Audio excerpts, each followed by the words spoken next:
ฮ็ดน้ำข้าวปุ้นนำกันเด้อมื้อนี้วันเกิดหลานสาวมื้อนี้มาเฮ็ดน้ำข้าวปุ้นกำลังคั่วคักๆมื้อนี้ สบายดีพี่น้องสุขุ ป สุ ลา ขคน 3 เนาะ โต3 กิโลเพิ่นเนี่ยคั่วไป พบพ่อ มา กับ เบิ่ง สอง มาชิมนำกันเด้อจักสิแซ่บบ่แซ่บบ่จางก็เข้มสองอย่างนี่แหละ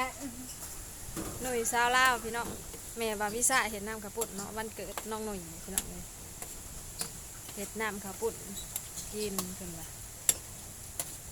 ถาเบิ่งถาส้มน้ำกันพี่น้องสิแซ่บหรือบ่แซ่บกะสิออกมาแบบใดซีมือแม่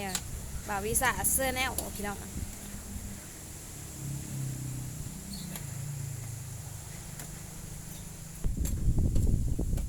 แม่บาวิสาเป็นขัวอันน้ำหนาข้าวปุ้นเนาะพี่น้องน่าสิตองกระดูกปลาเนาะตองเนี่ยมันนัวๆเนี่ยมันคงใส่กันน้ำข้าวปุ้นสูตรแม่บาวิสาเด้อพี่น้องเด้อ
สำเร็จเป็นที่หอยพี่น้องน้ำหนาข้าวปุ้น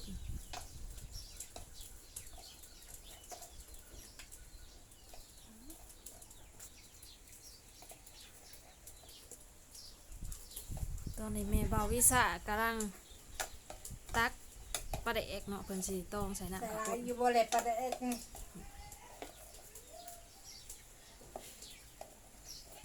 สั่งนำกันได้สั่งข้าวปุ้น เอาตามสั่งใส่โล เอา ด ตามสั่งเนาะ เออ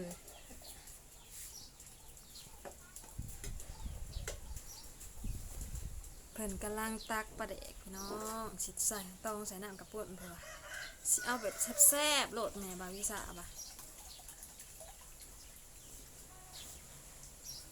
มันเข้มก็จะตีสั่งเล่นเลย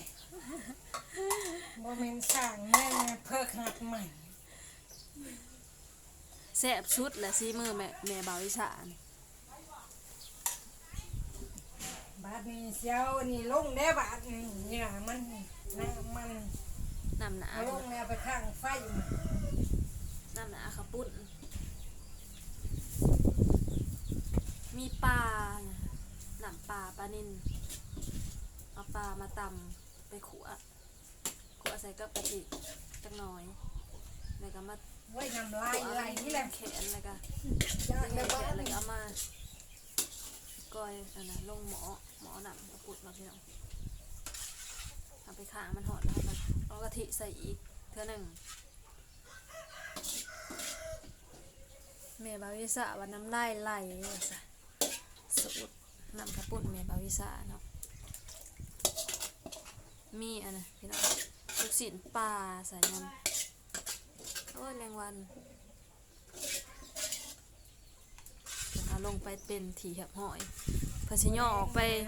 ข้าง เปิด อี ทาก ง บ้าน น้ำเจ้าแดงมาจากน้ำมัน จะน้อยถ้าเบิ่งอีกเพิ่นออกไปข้างเพิ่นสิเฮ็ดอะไรอีกต่อ ไป ไป เลยเร่งรายกับเผ็ดมันโพดและเจ้าลูกซี่ลงบัน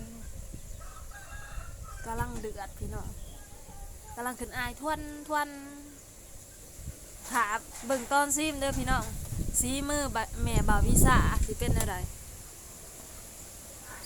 โตกำลังได้ทีพี่น้อง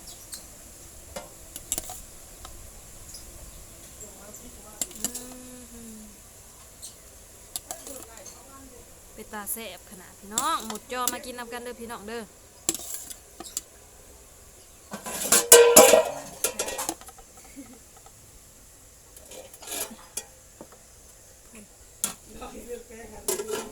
ฮะ สงสัยสิเป็นน้ำข้าวปุ้นลูกซี่นี่แหละแล้วบ้าน เราใช้เป็นน้ำกับปุกลูกสี่กันบ่ถ้าเบิ่งตอนซิมพี่น้อง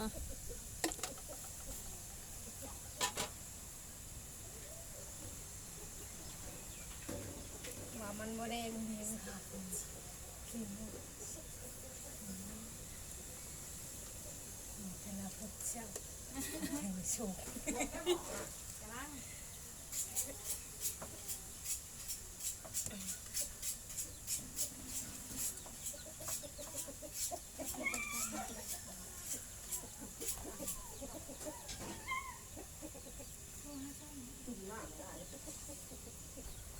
ใส่กะทิเพิ่ม เพิ่มกะทินะพี่น้องตอนนี้ ใส่กะทิก่อนบาดนี่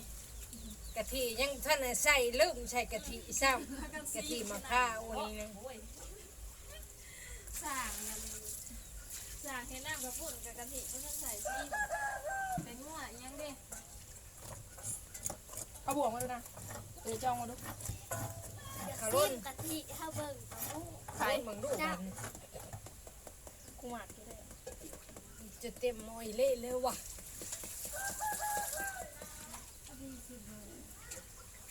เพิ่มกะทิเพิ่มเป็นงัวใส่ โอ้ยมันบ่หลายดอกถ้าสิกินแต่ตอนมันต้องใส่น้ำมันยังแซ่บน้ำมันบ่ขุ่นเนาะถ้าเป็นปลาสามตัวนะพอดีปลาแดกนะลูกละ ไปหน้าครับนะที่เดิมก่อน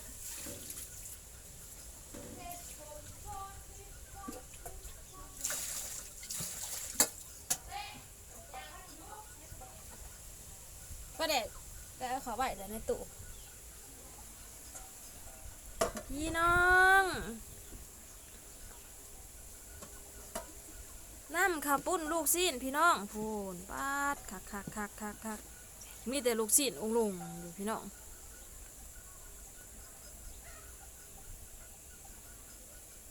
เพิ่มแป้งนัวบ่ ว่าปลาแดกใช่ ปลาแดกน้ แต่หัวใช่อีกบ่ เพิ่มเป็นนัวพี่น้อง จักว่ามันบ่นัว ำว้าวโตใส่หน่อยเสียบหน่อยเสียบลายพี่น้องแป้งนัวเฮา พอบ่ใช่อีกบ่เป็นงัวนะ ซีมเบิ่งก่อน ชิมก่อนบ่ ตื่มปลาแดกอีกแล้วพี่น้องเพิ่นน่ะตื่มเข้าไปปลาแดกนัว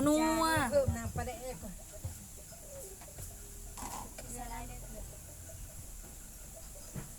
เพิ่ม3บวงปลาแดก พอบ่พอก่อนเนาะ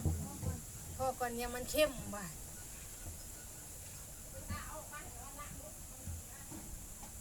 เพิ่มปลาแดกลงไปแล้วก็สิตื่มเกลืออีกจังหน่อย ถ้าซิมเบิ่งไหมใส่น้อยหนึงบ่พอบ่สั่น รสชาติสิออกมาแบบใดบัดนี้ไปทางใดอีกเนอกบัดนี้เนาะเพิ่มมีแต่เพิ่มเนาะถ้าเบิ่งอีกพี่น้องตอนซีมสิเป็นอะไรรสชาติ มันมือสิซิมก่อนบ้าน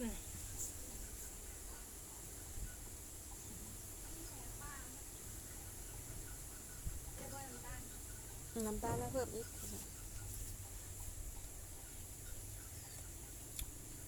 โอ้ยแซ่บละแซ่บละเติมน้ำตาลก่อนหน่อยหนึ่ง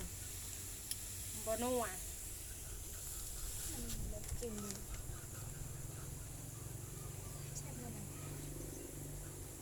ต้นพี่น้อง ชิโดนหมอ น้ำข้าวปุ้นสิหล่นหม้อเลยแซ่บแซ่บ พยายามของหวานเนี่ยบ่เนี่ย ของหวานน้ำข้าวปุ้นพอใหญ่ทวดเนาะอันนี้ รอของหวาน พอใหญ่ว่าของหวานบ่นี่ว่าจ้ะน้ำข้าวปุ้นบ่แม่นของหวาน น้ำลูกชิ้น น้ำลูกชิ้น มากินเด้อพ่อใหญ่ ดอกมันนี่ หาสิจบคลิปไว้เพียงเท่านี้พี่ บ่ น้อง บ่ สูตรน้ำข้าวปุ้นแม่บาวิสาเนาะจังใดก็อย่าลืมกดไลค์กดแชร์กดติดตามเพื่อเป็นกำลังใจให้เฮาอีกคลิปต่อไปเนาะขอขอบใจหลายๆเนาะข